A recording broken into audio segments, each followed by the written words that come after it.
Hi guys welcome back to my channel.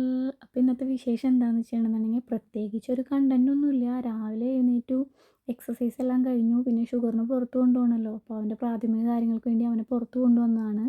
അപ്പോൾ അരമണിക്കൂർ പുറത്ത് അവൻ്റെ കൂടെ നടക്കാമെന്നാണ് വിചാരം. പക്ഷേ നടക്കാൻ പറ്റും തോന്നണില്ല, നല്ല മഴക്കാറുണ്ട്. ഇനി 2-3 ദിവസം നല്ല മഴയാണ്, നല്ല തണുപ്പുമുണ്ട്. പുറത്തേക്ക് ഇറങ്ങുമ്പോൾ സ്വെറ്ററെല്ലാം ഇടാതെ ഇറങ്ങിക്കഴിഞ്ഞ് കഴിഞ്ഞാൽ ഭയങ്കര ബുദ്ധിമുട്ടാണ്. സൈനസൈറ്റിക്സിൻ്റെ പ്രോബ്ലം ഉള്ളതുകൊണ്ട് എനിക്ക് പെട്ടെന്ന് അസുഖം വരും തണുപ്പടിച്ച് കഴിഞ്ഞ് കഴിഞ്ഞാൽ. അതുകൊണ്ട് പരമാവധി സ്വെറ്ററും തൊപ്പിയും എല്ലാം ഞാൻ യൂസ് ചെയ്യും. എല്ലാ പ്രാവശ്യം അസുഖം വന്നു കഴിഞ്ഞാൽ ഇവിടെ ഒറ്റയ്ക്കാണല്ലോ, ഞാൻ പറഞ്ഞല്ലോ, പെട്ടെന്ന് അസുഖം വന്നാൽ നമുക്ക് കാണാനൊക്കെ ഭയങ്കര ബുദ്ധിമുട്ടാണ്. അപ്പോയിൻമെൻ്റൊക്കെ എടുത്ത് സമയമെടുക്കും.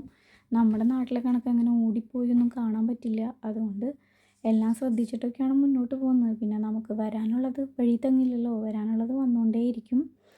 അപ്പോൾ എല്ലാ ദിവസവും സന്തോഷമായിട്ട് പോകാൻ ശ്രമിക്കുന്നുണ്ട്. പക്ഷേ അറിയില്ല, ചെറിയ ചെറിയ പ്രോബ്ലംസ് ആണെന്നുണ്ടെങ്കിലും ഭയങ്കര സെൻസിറ്റീവാണ് ഞാൻ. എനിക്ക് പെട്ടെന്ന് സങ്കടം വരും. നമുക്ക് വീട്ടിലാണെങ്കിൽ നമ്മുടെ അമ്മയോ നമ്മളുടെ വീട്ടിലെ ആരെങ്കിലുമൊക്കെ നമ്മളെ സപ്പോർട്ട് ചെയ്യാനുണ്ടാവും. ഇവിടെ അങ്ങനെ സപ്പോർട്ട് ചെയ്യാൻ ആരുമില്ലല്ലോ, ഒറ്റയ്ക്കല്ല എല്ലാം ചെയ്യുന്നത്.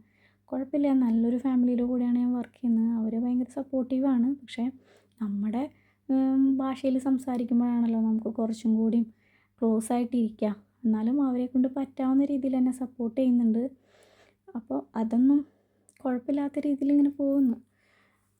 ഈ ഒറ്റയ്ക്കായെന്നുള്ളത് മാറാൻ വേണ്ടിയിട്ടാണ് ഈ ചാനലെല്ലാം തുടങ്ങിയത്. അപ്പോൾ എല്ലാവരുടെ സപ്പോർട്ടും പ്രതീക്ഷിക്കുന്നു. വലിയ വലിയ കണ്ടൻ്റൊന്നുമില്ല, എൻ്റെ വീടിനടുത്തുള്ള ചെറിയ ചെറിയ വിശേഷങ്ങൾ ഞാൻ നിങ്ങളുമായിട്ട് പങ്കുവയ്ക്കുകയാണ്. സപ്പോർട്ട് ചെയ്യണം. Okay, bye guys.